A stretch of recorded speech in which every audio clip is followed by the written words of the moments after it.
I was a functioning addict. I worked all through it. I bought a house. I had a truck, like a brand new truck. I had the toys. I had everything. Like I was pretty successful. A lot of people that I worked with looked up to me because I was so young and so successful. I mean, I bought my house when I was 21. I was driving around a $100,000 truck. I was doing really good, and through all of it, I managed to keep everything fairly in order, I guess. And everything just seemed normal. And if I was missing a payment, well, it was like, okay, well, I'll catch it up later. I'll catch it up later, and just push things off until I got into a point where I couldn't get out of it. When I was 10, I found my dad after he shot himself. I dealt with a lot of other deaths in my family, and it was, I always swore up and down that just because I had a tough childhood or life, that didn't mean I was gonna do drugs. And I was really against drugs for a long time, besides weed and drinking. And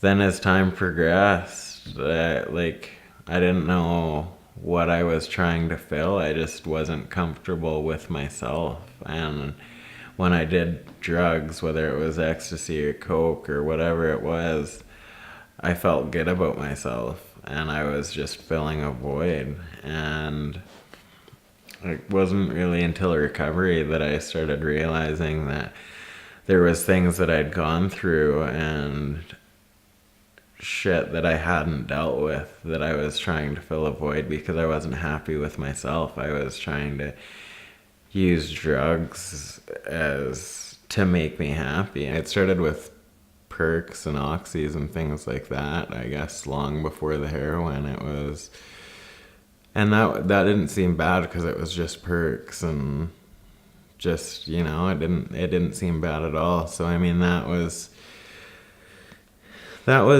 like when we were hungover, we'd get some. If we just wanted to hang out, we'd get some. Any quiet nights, we'd get perks or oxys and start there. And then, yeah, then when it progressed to heroin, it really took over. But Brent, he came out here from Ontario, and I remember him coming out I was drilling on a rig, and he came out roughnecking, and he was a shit show the first time I met him. He was still pretty drunk coming out, and we just got along really well. I mean, we partied together and ended up living together, and I just had a soft spot for him. We became really close. And as time progressed, like, we all got deeper and deeper into the drugs. And the last time that he overdosed, AJ found him, and he was supposed to come hang out with us the night before. I seen him the night before, and we were partying at my house. And I seen him drive by. I stopped him, and he was like, yeah, I'm just going to grab some shit and I'll be back. And he didn't come back. And in the morning, AJ called me freaking out, and he'd went into his house and found him, and it was devastating. I flew out to Ontario to see his family, and I talked to his mom, and the last time I was in Ontario, I promised her that I'd take care of him. And yeah, the first thing she said to me when I got there, she was like, remember that promise you made me?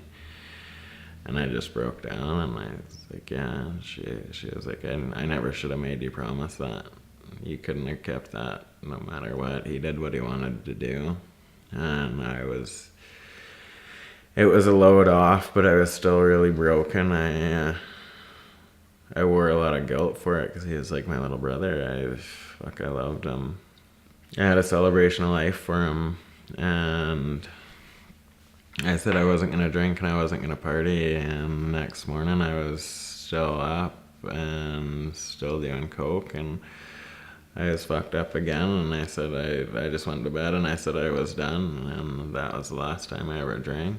And I mean, I've done heroin once since then. I had a relapse, and I haven't picked up since then. It just broke me. That was it. Right now, my most important thing is recovery. I have to put my recovery first. It's learning to have healthy relationships and boundaries, and working on myself to be a better person in society.